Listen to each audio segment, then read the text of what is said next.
Hi everyone, it's Tanya and welcome to today's video. So in this video, I thought I would start a new series because recently I was just sitting and thinking, I wonder like what books did, for example, Leo Tolstoy read? What books were his favorite books? And so I thought I would start this series where I would research the books that the most famous authors in the world were reading and that they described as their favorite books. I think it's going to be an interesting experience, and also I think it could help us find some books that maybe are not so popular, not so much talked about, but actually are great books. I thought I would start this series. I don't know what to call it. Maybe I will think about the name. I don't know yet. Okay, so today's video is going to be about Leo Tolstoy's favorite books. And let's begin. So I found this very interesting article on the internet, but it's in Russian.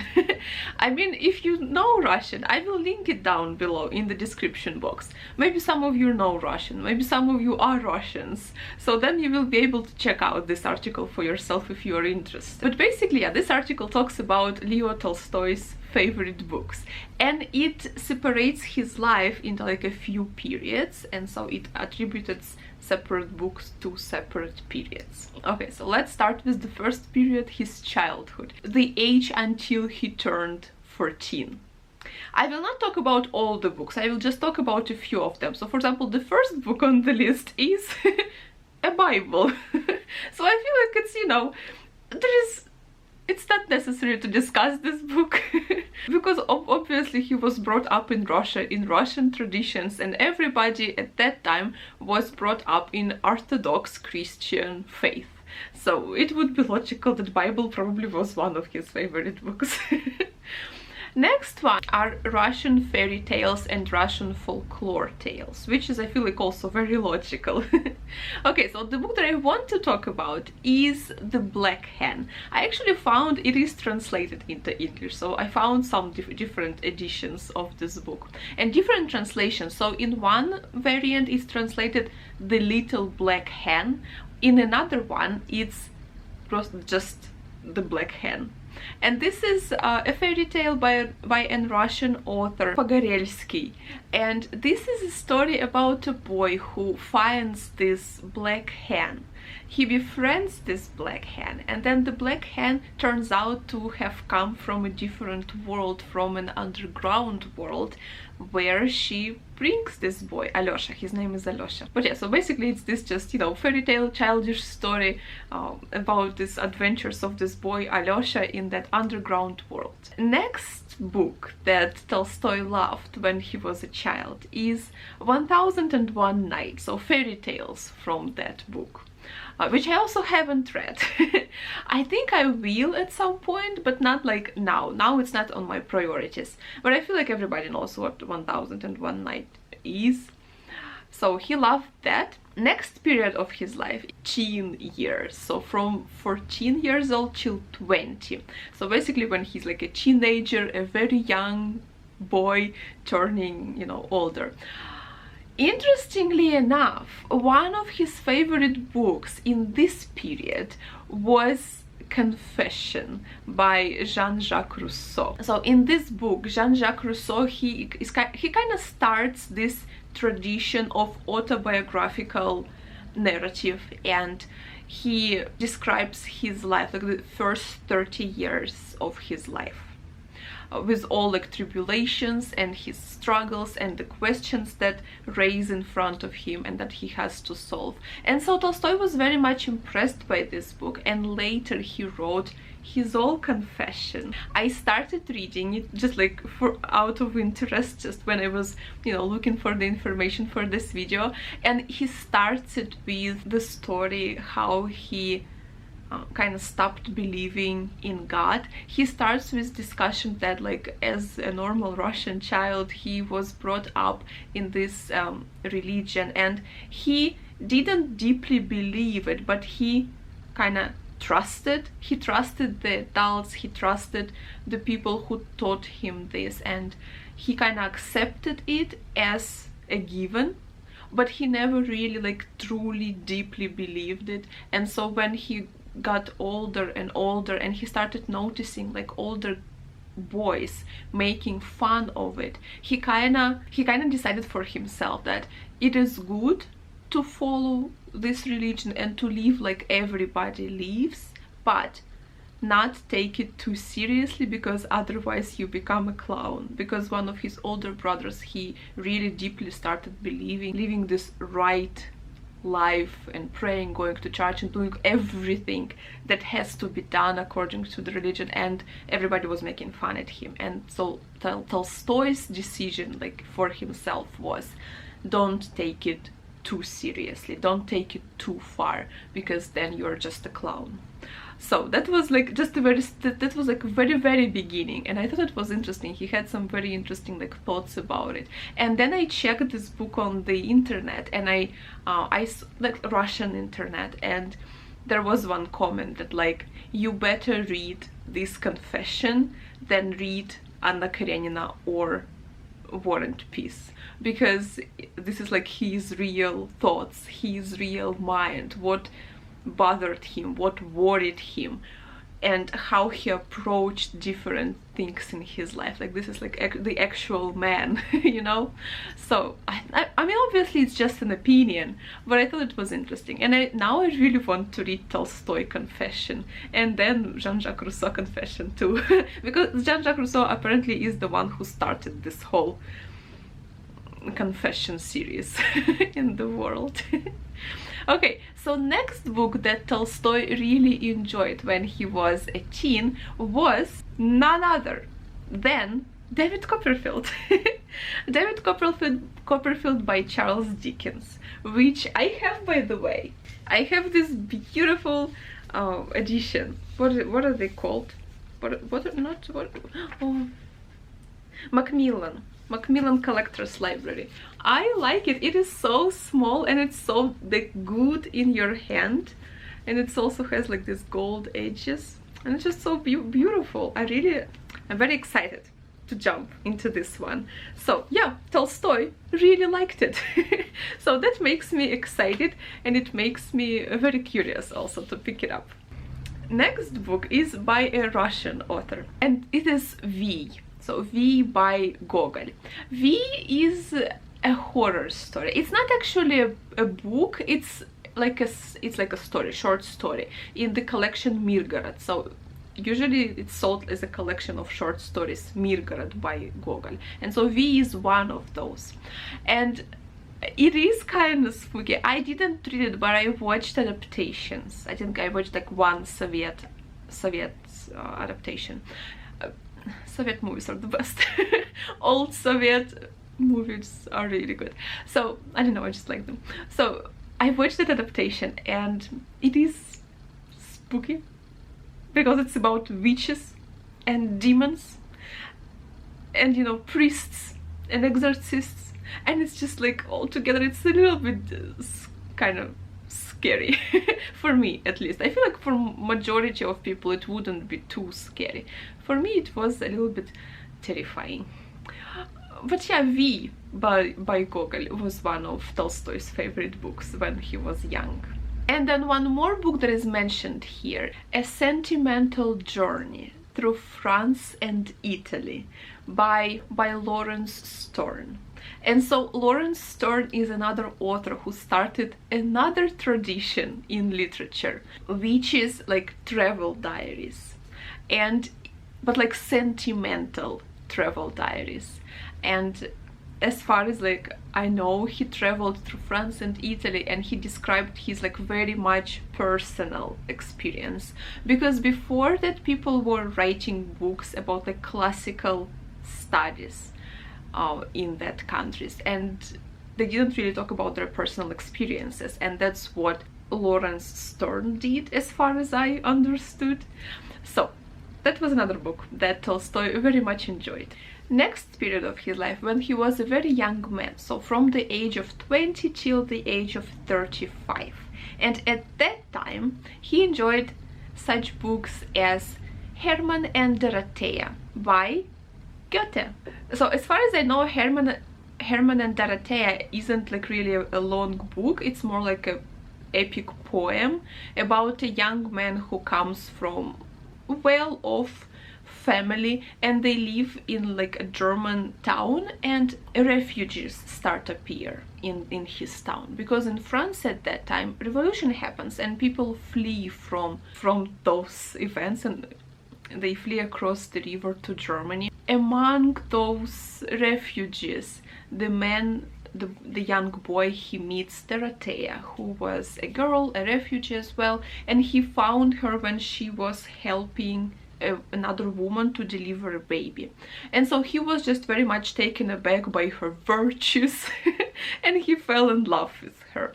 And so it's about him trying to convince his father to allow the marriage with the girl. So something like this.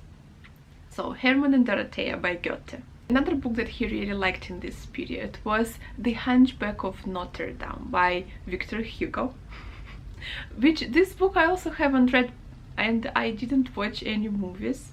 I did watch the Disney adaptation though, like long time ago when I was a kid. I feel like I want to read this book at some point. Let me know if you read The Hunchback of Notre. Apparently Leo Tolstoy liked it a lot. Next, he also liked poetry by Tyutchev, who was a Russian poet. If you see me looking here, it's because I'm looking at my laptop, I'm looking at the article. So also in this period he enjoyed Homer, and he read his Iliad and Odyssey. So those are epic poems by Homer about events in the history of ancient Greece. So Odyssey is a story of Odysseus who was coming back from the Trojan War and who was lost on the way, and who met multiples of different adventures and multiple of different creatures, and he fought them, and that's how he also earned his honor.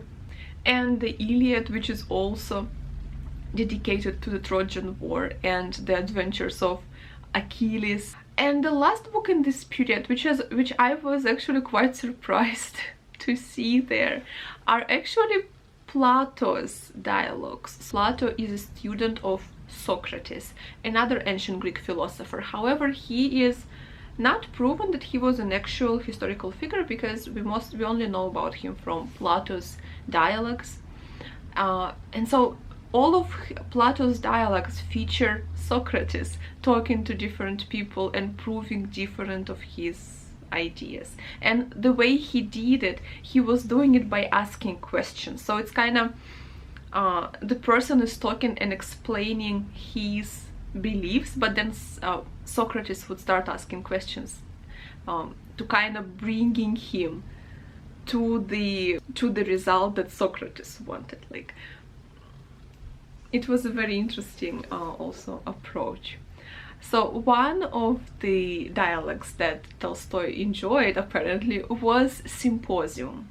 Symposium is dedicated to the topic of love and desire, and specifically it discusses this god Eros, who was recognized both as a god inspiring love, but also a god who inspires courage. And so it was just the conversation on the nature of these things. And the second dialogue that he enjoyed was Fido. And Fido was on the topic of soul and on the nature of soul. And in the Fido, Socrates is about to die, and he is talking to his students who were begging him to run away, because like there was a way for him to escape his punishment, and he refused to do that.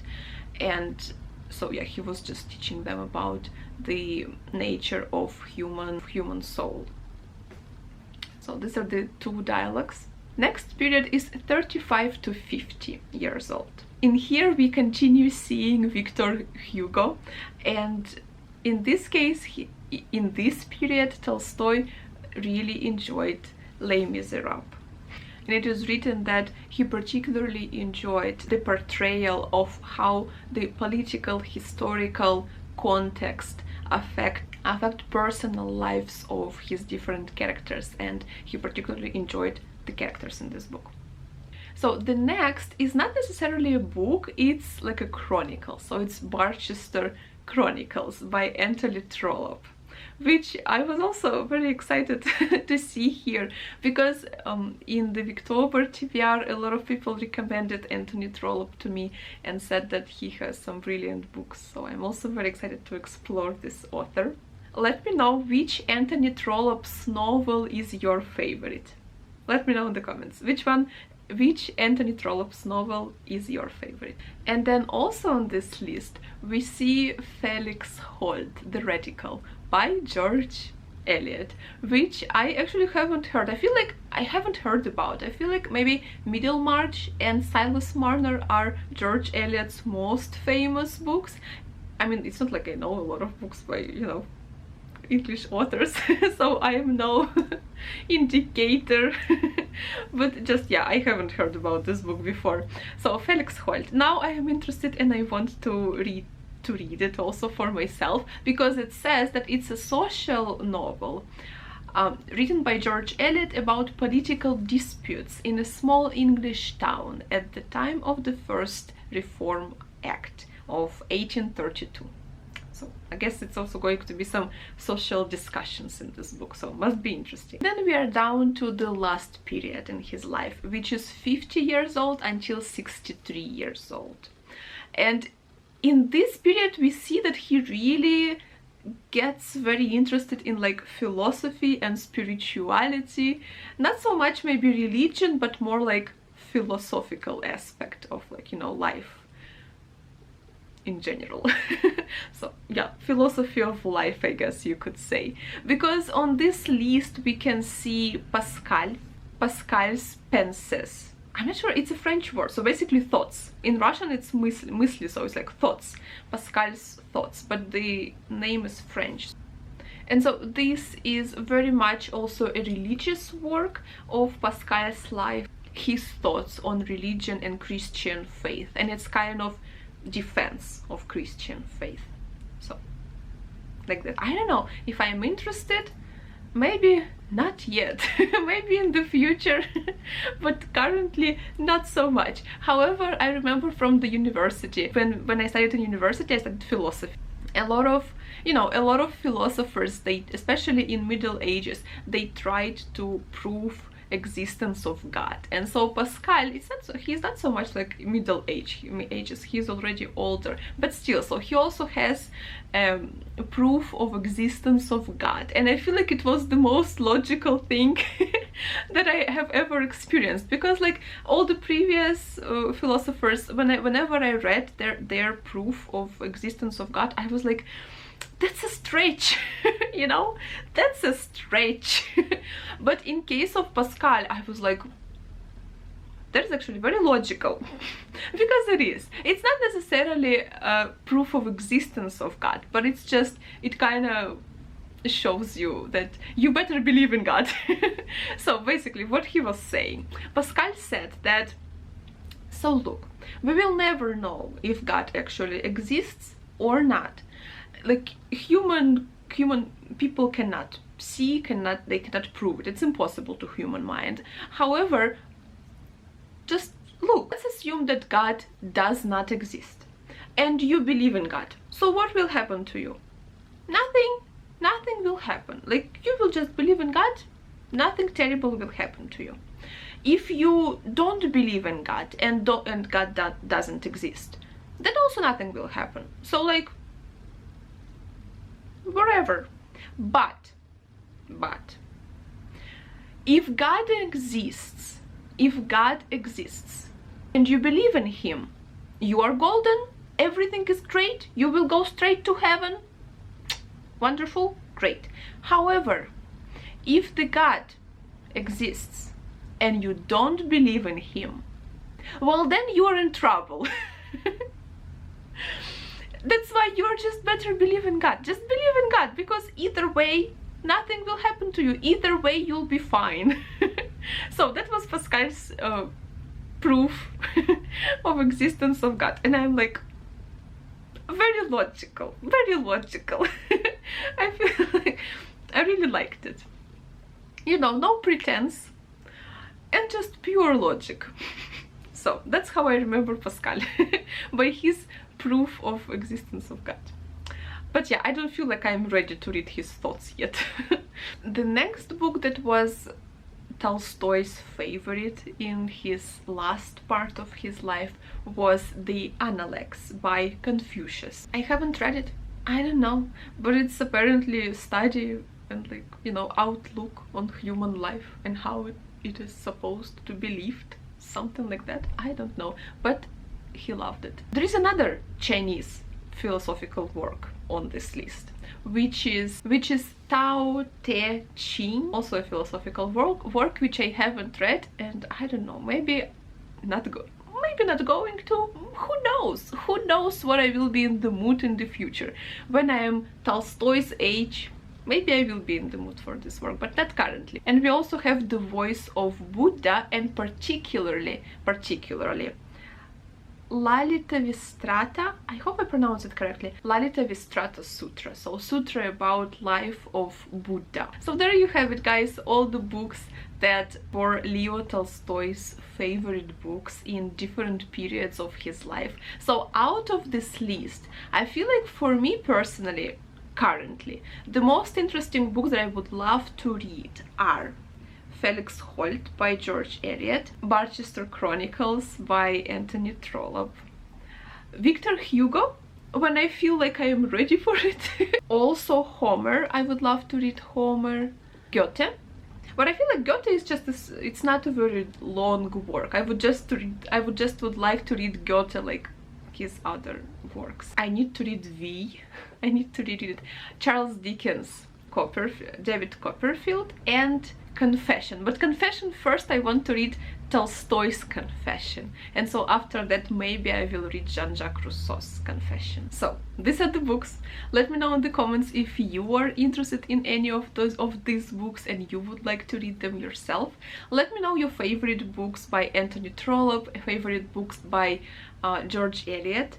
And I hope you are having a very good day today. I hope you are staying safe, and I hope you enjoyed this video. And yeah, have a very good day. I will see you soon in my next videos. Thank you very much for watching. Bye.